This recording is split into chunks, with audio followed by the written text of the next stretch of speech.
En esta lección vamos a hablar acerca del costo de capital, de la tasa de descuento. La tasa de descuento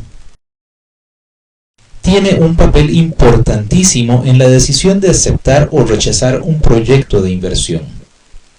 Realmente corresponde a la rentabilidad que el inversionista exige al proyecto. El inversionista está renunciando al uso de los recursos en otros proyectos que se espera que sean de riesgo similar. Entonces hay ahí un costo de oportunidad, pues está dejando de utilizar esos recursos en algún otro tipo de actividad. Todo proyecto requiere el uso de unos recursos. Por algo se realiza entonces una inversión antes de iniciar el proyecto. Esos recursos se espera pues que generen unos beneficios. Lo que pasa es que la generación de estos beneficios es incierta. Entonces el inversionista está cambiando unos recursos que está aportando hoy a cambio de la posibilidad de recibir algunos beneficios en el futuro, que se espera que excedan en alguna manera el aporte que está realizando actualmente. Entonces la tasa de descuento debe incluir un cierto factor de corrección por el riesgo que implica entonces invertir, dado que no solamente hay una compensación por recibir los beneficios en el futuro, sino que estos beneficios son inciertos, podrían no darse. Los recursos que se utilizan para financiar un proyecto pueden tener diferentes fuentes.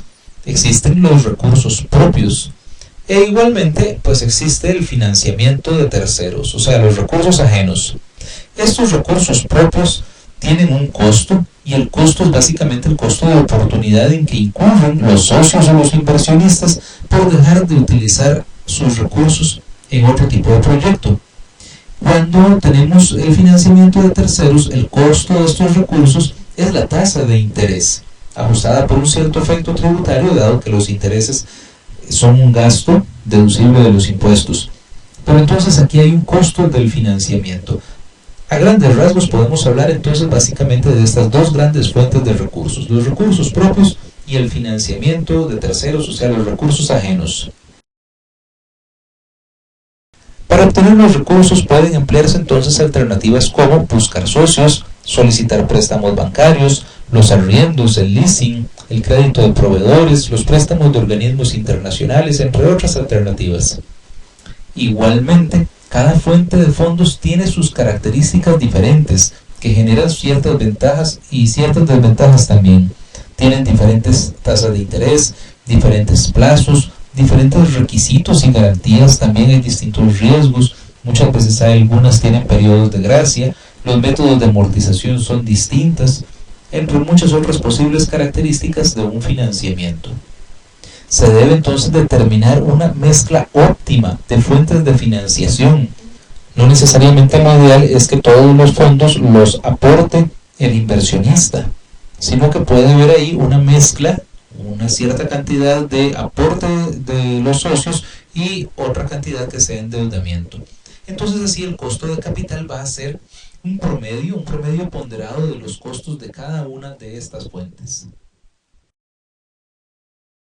Cuando hablamos entonces de las fuentes de los recursos, en el caso del capital propio, hablamos entonces de la parte de la inversión que se financia con recursos propios de la empresa que realiza el proyecto o de las personas que de alguna manera, la institución que está impulsando el proyecto. Esto puede ser entonces a través de las utilidades retenidas en el caso de empresas que ya están funcionando o bien nuevas aportaciones de capital por parte de los socios. Cuando hablamos de endeudamiento hay un costo de la deuda. Este costo de la deuda es porque la deuda debe pagarse en el futuro independientemente de su forma, ya sea en forma de préstamos, de bonos o de cualquier otro mecanismo. La deuda siempre tiene un costo y esto entonces genera pues que haya que hablar de una tasa de interés. Generalmente entonces el costo de la tasa de interés de esa obligación contraída, pues que en esta presentación vamos a abreviar como K sub D. La deuda tiene un efecto fiscal favorable, es un gasto que se paga antes de impuestos. Por lo tanto, el costo de la deuda después de impuestos va a equivaler a esa tasa de interés, a ese costo de la deuda, multiplicado por 1 menos T. Esta T va a ser la tasa del impuesto. Veamos entonces un ejemplo. Suponga que una empresa ha tomado un préstamo a una tasa de interés del 15% y la tasa de impuestos es del 30%. Entonces el costo de la deuda después de impuestos va a equivaler a 0,15, que es la tasa de interés, el costo de la deuda misma, por 1 menos la tasa del impuesto, que sería 1 menos 0,30. Esto nos va a dar entonces 0,105 o 0,105, que equivale a un 10,5%. Cuando hablamos del capital propio, este también tiene su costo. El inversionista entonces va a hacer una comparación entre la rentabilidad que tiene el proyecto y la rentabilidad de otras alternativas de riesgo similar. Es importante hacer énfasis en esto. Para poder hacer una comparación adecuada, tiene que ser entre alternativas de un riesgo parecido. De otra manera, no se puede saber bien cuál es ese costo de oportunidad. Entonces, la tasa de descuento es esa tasa asociada con la mejor oportunidad de inversión que no se está realizando y que es de riesgo similar. Entonces se renuncia a este rendimiento para hacer el proyecto, por eso decimos que es entonces un costo de oportunidad y que el inversionista entonces va a comparar estas alternativas para ver cuánto está dejando de percibir, cuánto le está costando entonces realizar este proyecto. ¿Cuáles pueden ser entonces esas otras oportunidades de inversión? Bueno, hay muchas alternativas: los bonos de tesorería, los bonos de empresas, las acciones de empresas, otros activos financieros, o bien realizar otros proyectos, entre muchas otras alternativas que podrían mencionarse. Generalmente los bonos de tesorería representan entonces una alternativa de cero riesgo, o por lo menos de riesgo muy bajo. El mayor nivel de riesgo lo tendrían estas otras alternativas de inversión. Ahí es donde hay que establecer niveles de riesgo similares para poder hacer entonces una comparación adecuada. Entonces el costo del capital propio se puede estimar de esta manera. Va a ser la tasa libre del riesgo más una prima por el riesgo. Entonces una tasa que sería sin riesgo más una compensación por el riesgo adicional de estar realizando el proyecto. Entonces esta prima por el riesgo debe compensar esta situación en la cual al realizar el proyecto no se tiene certeza de los beneficios que se van a recibir. Esta prima por el riesgo puede expresarse como el rendimiento promedio del mercado menos la tasa libre de riesgo. Entonces sería lo que el mercado paga por encima de la tasa libre de riesgo, de manera que se esté compensando el asumir riesgos adicionales. Hay un modelo que se llama el modelo de evaluación de activos de capital, conocido como el MVAC o el CAPM, por sus siglas en inglés. Este es un modelo de acuerdo con el cual se considera que el riesgo es la variabilidad en la rentabilidad de una inversión. Si hablamos de una opción de inversión que es segura, que nos va a pagar un determinado monto sin importar lo que pase, ahí estaríamos hablando de cero variabilidad y no hay riesgo. Pero si el rendimiento puede ser muy alto, puede ser muy bajo, puede fluctuar fuertemente, entonces ahí tendríamos que hay un alto nivel de riesgo. De acuerdo con este modelo, la diversificación reduce el riesgo. Entonces, según este modelo, podemos nosotros hablar de dos tipos de riesgos. Hay un riesgo sistemático. Es un riesgo que depende de fluctuaciones en la economía, que depende de los mercados. Es un riesgo que no se reduce con la diversificación. Mientras que hay un segundo tipo de riesgo que le llamamos el riesgo no sistemático. Este riesgo está asociado con una inversión específica y este tipo de riesgo sí se reduce con la diversificación. Entonces, podemos mostrarlo aquí gráficamente. Si hablamos entonces del número de activos, conforme se adquieran más activos, el riesgo no sistemático disminuye, pero el riesgo sistemático permanece igual. Entonces, este riesgo sistemático permanece al mismo nivel aunque se adquieren más activos, mientras que el riesgo no sistemático es el riesgo que sí va a ir disminuyendo. La diversificación es el clásico principio de no poner todos los huevos en la misma canasta. Entonces, si yo estoy invirtiendo en acciones de una empresa, hay una cierta posibilidad de que esa empresa caiga en insolvencia. Ahí estaríamos hablando del riesgo no sistemático. Ahora, si yo empiezo a invertir en acciones de muchas empresas distintas, la probabilidad de que todas esas empresas simultáneamente vayan a caer en insolvencia es muy baja. Entonces, ¿qué es lo que hacemos? Bueno, al diversificar vamos disminuyendo ese riesgo no sistemático. Ahora bien, hay situaciones a veces en las cuales hay crisis generalizadas de una economía, como bien recientemente ha ocurrido la crisis financiera global que ha afectado a prácticamente todas las industrias, donde hay un cierto efecto en cadena, y ahí hablamos de ese riesgo sistemático. El tener acciones de muchas empresas distintas no disminuye ese tipo de riesgo. Entonces el riesgo total es el riesgo sistemático más el riesgo no sistemático.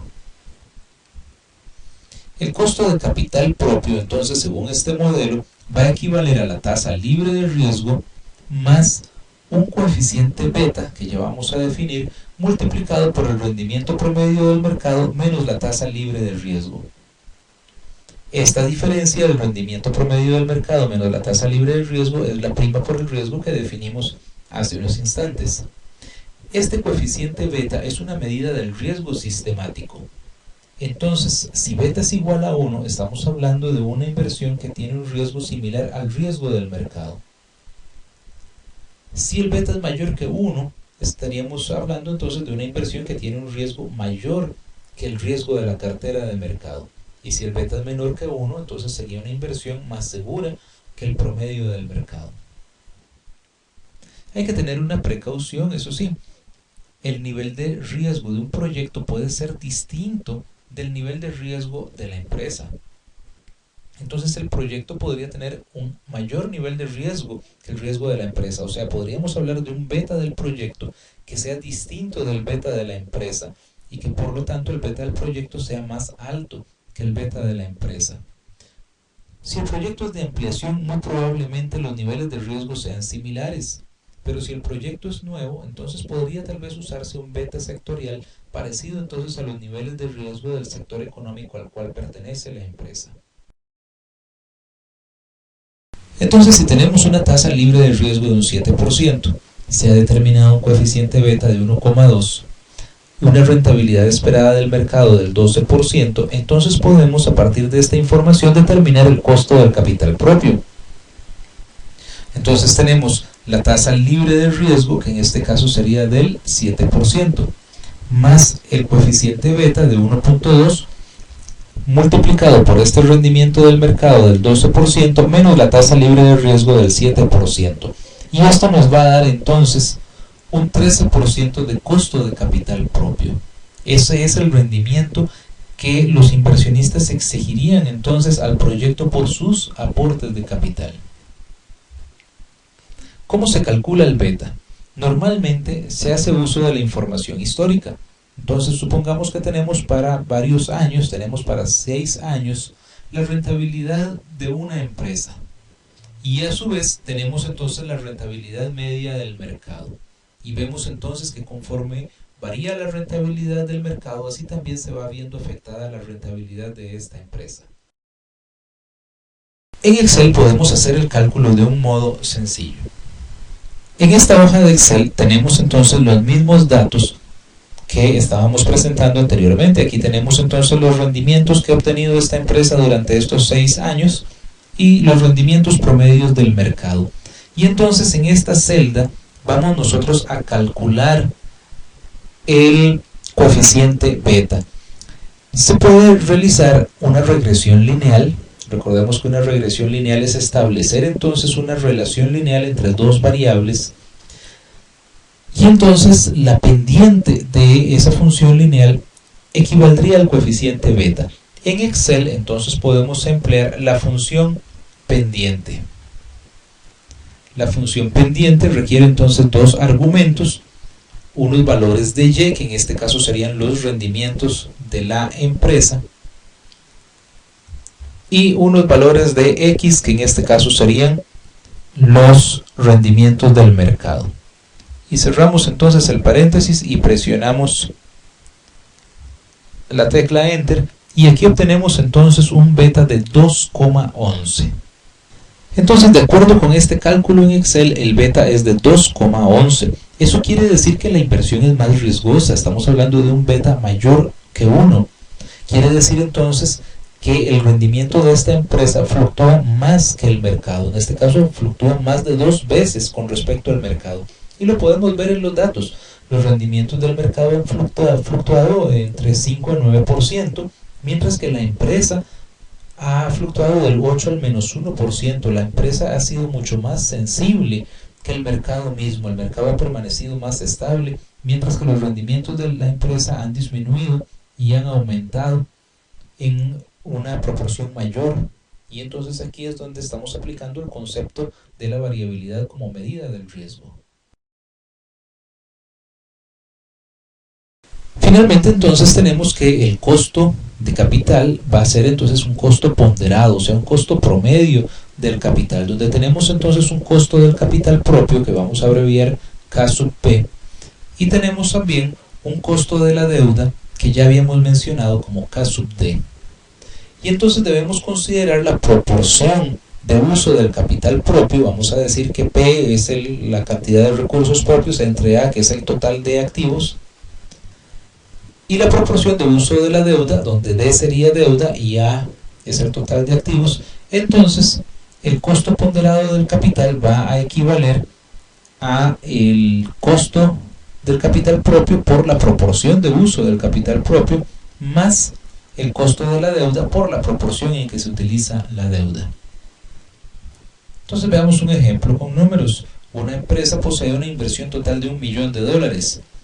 60% son recursos propios y los socios exigen una rentabilidad del 14%.